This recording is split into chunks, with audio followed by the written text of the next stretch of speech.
What's going on, guys? Welcome back to the channel. I am Paul with the Aggressively Average Anglers, and if you haven't been here before, what we do here on this YouTube channel is we do unboxings, gear reviews, kayak fishing tips and tricks, and ultimately we want to be a resource for you as you're going out to buy new gear, checking out a new kayak, or you just want to learn a little bit when it comes to fishing of any sort. If you haven't already, go ahead and click the subscribe button and then ring that notification bell so you can see when we post our next video. Today's video is going to be all about the Nucanoe, specifically the Unlimited and the U10. They're almost the same kayak, the Unlimited being a 12-foot, the U10 being a 10-footer. Today specifically, I want to talk about the good and the bad and the disgusting, and I want to give you guys our perspective. Jeff and I fished out of these kayaks for a couple of years now. We've put a ton of time on the water with them. We've rigged out like 4 or 5 of them at this point, and we have a lot of experience with them. So what we want to do is impart all of that wisdom on you. We want to help you understand where this kayak excels, where it has some issues, and we're going to help you resolve some of those bigger issues and help you get over some of those hurdles so you really know what you're walking into before you go buy one of these kayaks, or if you're thinking about buying one and you're like, well, I'm not really sure about this or that. When I kind of help you allay some of those fears and just give you more information. Again, we want to be that resource for you, give you good information, help you make good decisions. That's what this video is all about. Now, when it comes to the Unlimited and the U10, I'm going to start with the things that we love, and I do have a list on my phone because there's a lot of them. First of all, it's an insanely stable kayak, and by insanely stable, I mean it's one of the top most stable kayaks that we've ever been on. If the Hobie Pro Angler and like the Titan X are kind of that pinnacle, this is just like a shade below, if not tied, right up there for one of the most stable kayaks on the market that you can buy. Also, this kayak is the accessories from Nucanoe fit these kayaks so well. They're really well thought out, and they really are outstanding. They elevate your experience to a very high degree. They're very well done.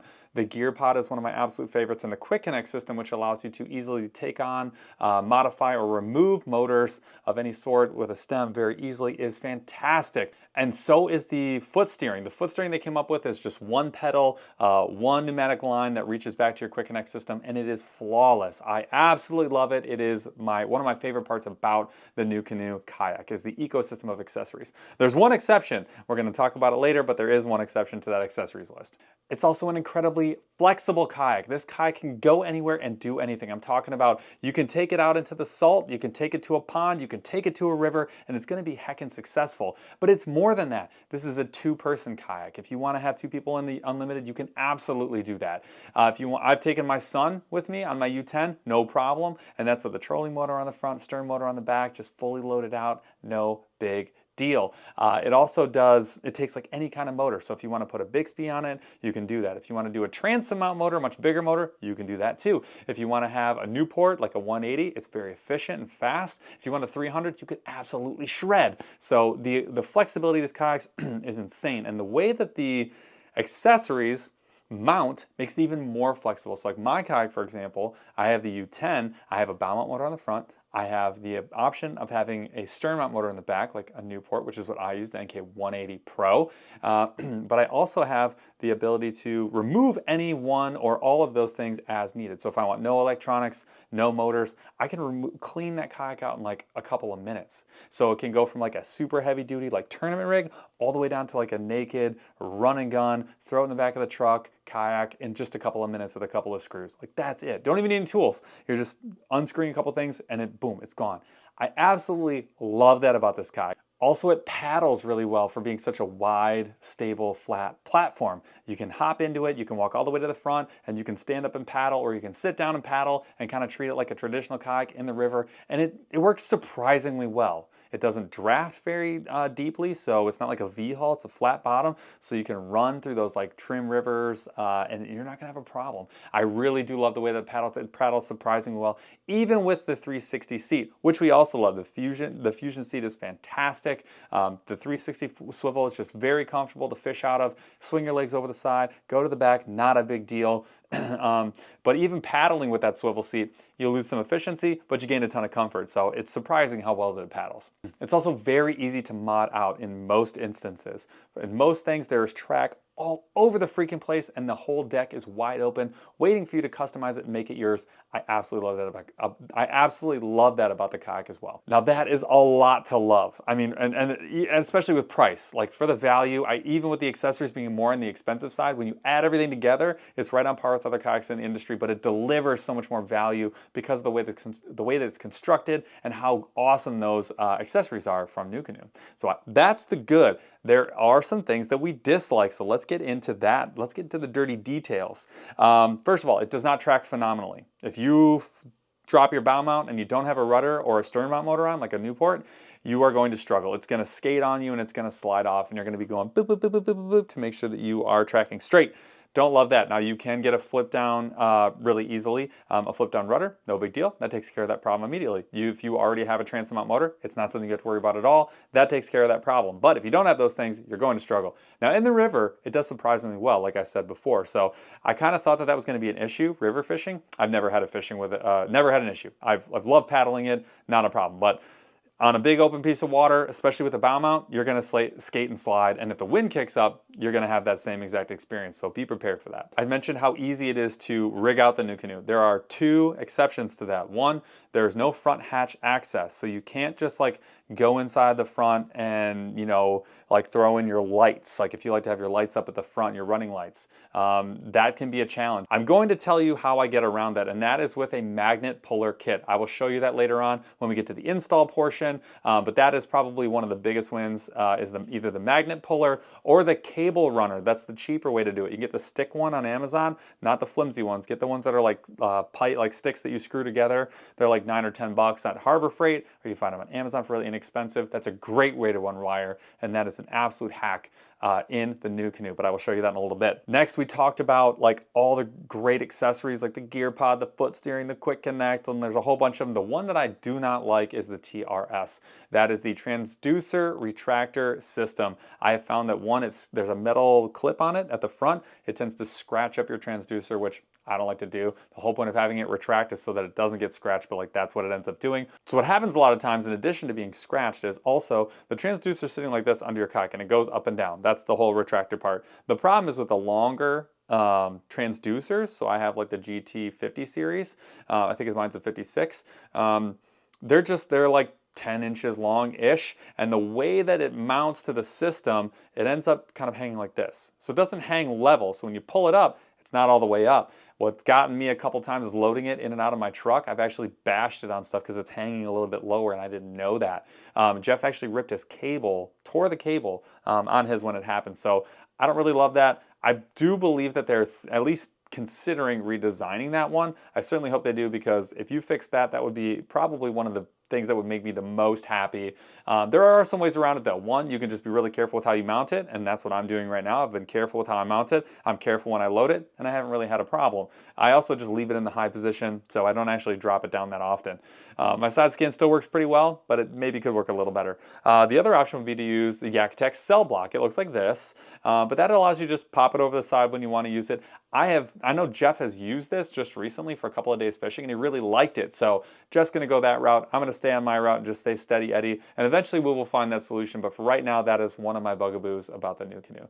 The other thing too, when you're rigging out, is there's nowhere to hide the transducer cable. If you're using the TRS system, all that excess cable is just like on the deck, and you have to find a way to hide that cable. I will show you how I've done it. It is very simple. I use the Yakatech pass-through kit. I'll show it to you when we get to like sort of the install portion. I'll show you that one later, but for like 15 bucks, you can hide that pretty easily with just a couple of zip ties. Another big one, if you're rigging out your Nucanoe when you first get it, one thing I recommend is check to make sure that the rear hatch is fully sealed. And I would go as far as to just go ahead and put some marine goop all the way around the outside of that hatch in the back and on the inside. I have water inside my U10 right now. Jeff, I know we just rigged one out for somebody. We had an NK300 on the back, and it was taking on water as we started. So it's just one of those things that however they're doing the production on it, you got to watch out for. It's like a $5 fix, and after that, you'll never have a problem again. So epoxy or some kind of like marine goop is a really quick fix. I'll leave a link to those. My favorite's the E6000. I'll leave a link to that in the description below, but that's just a really easy one. Another one that is a big deal is the plastic is a little bit softer. Now I think the plastic's gotten harder as they've made upgrades to the design and as people have, you know, given them feedback, which is wonderful to see. But it is a little bit softer plastic and you can scratch it. So it's not that it's like fragile, you just need to kind of watch what you're doing. You can, if you get a knife out and you run it across, like you're gonna gash it. So watch what you're doing when you're doing the installs, watch what you're doing as you're using the kayak. Mostly loading and unloading is where I find most of the problems are. If you're not careful with how you load it, you're just gonna hit a sharp corner at some point. Now, are you gonna damage the kayak to the point where you know, poke a hole right through it? No, not really. I have no concerns about that, and frankly, I never even think about it, but I do recommend getting a keel guard. That is an absolute must. So that's my fix. I use Burley Pro is the one I use. You use a heat gun, soften that plastic before you put it on, and I just glue the heck out of it.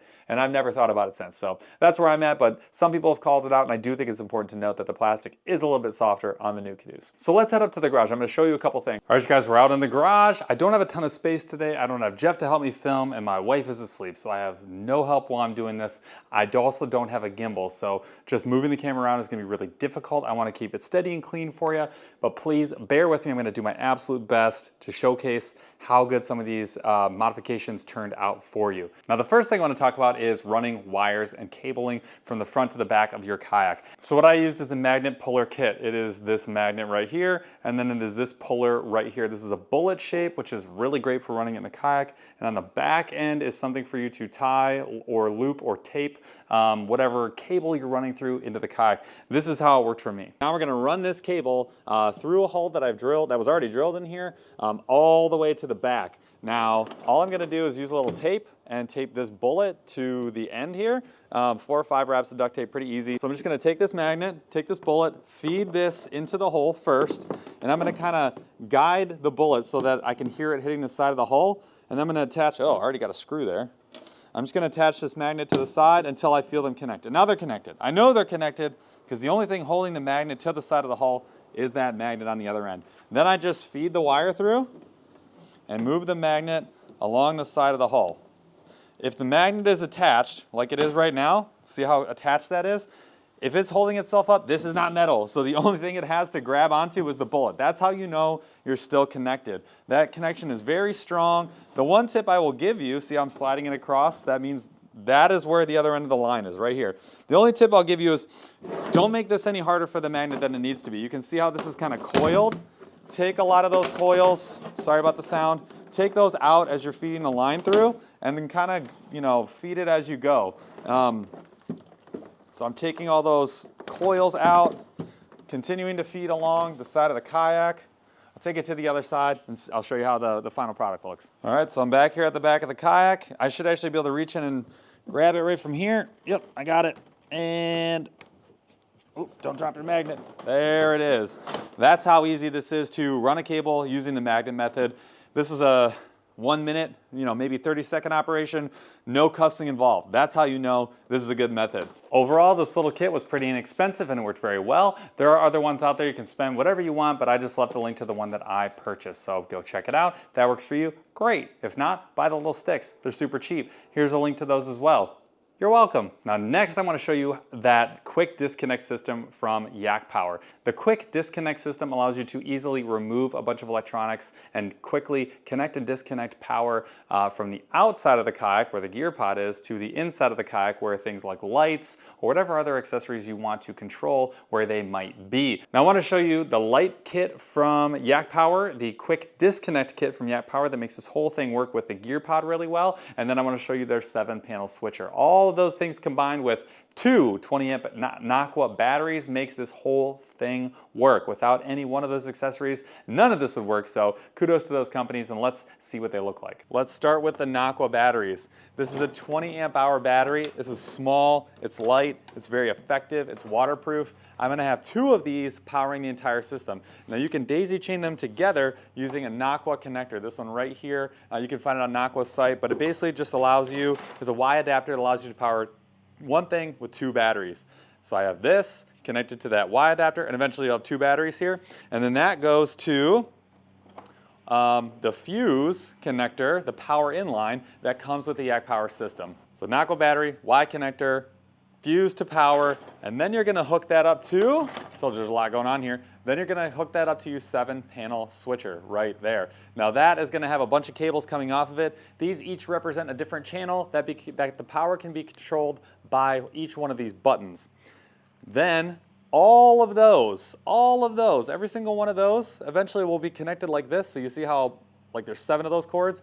You'll eventually connect them all to this guy right here. All right, so now all of the different channels are connected, and they all now, instead of being like 5 wires, they'll get condensed down to this one plug. All of this, up to this point, is gonna live inside of the black gear pod. Then we're just gonna have this one cord coming out. So all this mess turns into this right here and nothing else. And that was pre-install. Now let's look at the final product. Now this is the final product from the gear pod. Let's zoom in here on this quick disconnect system. So this makes things super easy. You have your 5-panel switcher in here. I'll show you that in a second. But when I want to remove everything, all I have to do is turn this to the left a little bit and then just unplug. So if I want to take this out, all I have to do is disconnect this, disconnect my transducer, which takes about 5 seconds, unscrew, unscrew, and then we unplug,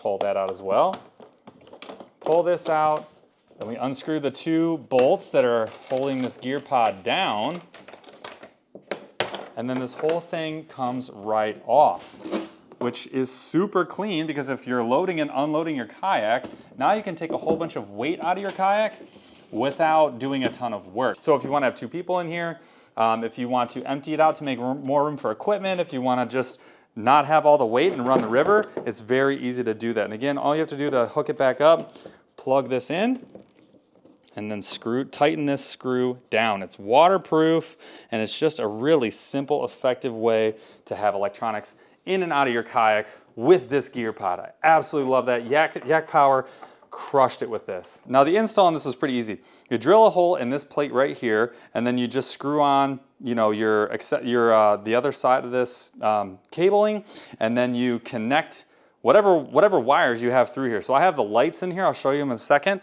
but I basically connected both of these lights to the inside, and then drill a hole here, and then run your cabling to the inside of the pod. This is what that 7-panel switcher looks like. It is absolutely gorgeous on the inside of this thing. I'm only using 2 of the channels right now. One is for my electronics, which I have over here, and the other one is for the light kit on the outside. But when you want to use it, you just power this thing up. So all you got to do is push the power button, and this thing is on. It is beautiful. You got all your channels right here. It is Bluetooth, wirelessly connected. It is outstanding. And whenever I want to turn something on, all I have to do is push one button, and boom, we've got our lights on. Let's move the camera real quick. And bam, you've got red and green lights. These are the Yak Power wire lighting kit. It is probably the nicest one ever made for, you know, in the kayak fishing industry. It's very clean, easy install. I absolutely love the way that it looks. They're super bright.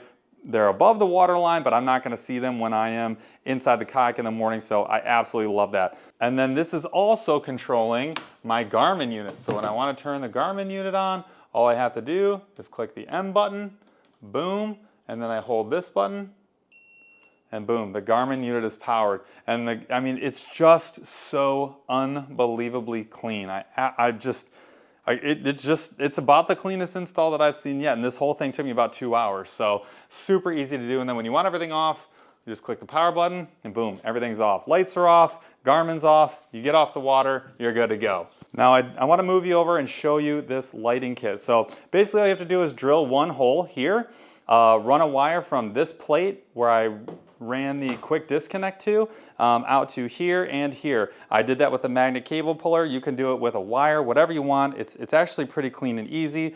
And then you just put another screw on the other side, and then this light is actually taped, not taped, like 3M glued to the side of the hull. The whole install for the light kit, setting up this quick disconnect, and then running the electronics for the gear pod and gluing down this thing on the inside took me about 2 hours total. Now, let's talk a little bit about that rear seal. I'm just gonna show you the hatch and I'm gonna show you where you're gonna put your sealant. This will take 2 seconds, but it's really important. So this is your rear hatch. Now what you're gonna wanna do is put sealant around, let's get this out of the way. You're gonna wanna put sealant around the outside of this. I would use a marine goop or an epoxy, and then I would also just put a little on the inside where the plastic of the hull meets this plastic kit right here. If you do that, you're never gonna have a problem with water again. It's a $5, $7 fix, and it takes about 15 minutes. Not hard to do, clean, easy. I've gooped mine on the outside, you can barely tell it's there. So highly recommend anyone with a Nucanoe, just go ahead and do that right from the jump. Next up, I wanna show you, we'll get this out of the way, we'll get some of this other junk out of the way. So working on my kayak and I actually use it, and it's a freaking mess in here at all times. But I wanna show you how to hide and run this transducer cable inside of your Nucanoe, because a lot of people have trouble with this. And I think I have, I mean, obviously I think all my ideas are great, but I think I have the cleanest way to do it. If you wanna hide this cable, normally you'd have like 15 feet of cable. They're made for boats, that's just the way it is. In a kayak, my transducer is here, it comes up, cable comes out through here, and then it has to go to the head unit. Look, the easiest way that I have found thus far, all you have to do is buy one of these Yak Attack through-hole kits. You drill a hole and install it right here. You basically run the cable through there, bundle it up, zip tie it, leave the bundle in there, and then just have the rest of the cable coming out and go right to your head unit. That is clean and simple. That means you only have to hide. I just put it right inside of this tarpon pattern right here. That's the only exposed cable, and then the rest of it just goes right to the back of the unit and is super clean, out of the way, not in the way of your accessories. Hopefully that works for you. There are other options. This is the one that I picked. All right, you guys, we showed you how to hide your transducer cable. We showed you where to waterproof the inside of your kayak, and then we showed you how that quick disconnect system works from Yak Power, along with running lights to the outside of the hull. So that's it, you guys. No kayak is perfect. Every single kayak on the face of this planet has pros and cons, and a lot of it has to do with just one, designs that modify over time, because new things get released and those kayaks were designed with those things in mind. Also, kayaks are also more of a preference thing. So if you like small, lightweight kayaks, you're gonna hate big, giant tournament kayaks. If you like big, giant tournament kayaks, you're not gonna like a sit-inside kayak. You're gonna absolutely despise it. So a lot of that is preference. Hopefully that helped you guys out quite a bit. If you have any questions about your Nucanoe, how I did this install, or anything else kayak fishing related, just go ahead and throw it down. Throw me a question down below. We look at every single one of them because we do want to be the resource for you. We want to answer your questions and make sure that you get out on the water, catch more fish, have more fun. That's really what it is all about. Thanks for checking out the video. Again, like, subscribe, notification bell, all that stuff really helps us out, and we'll catch you on the next video. See ya.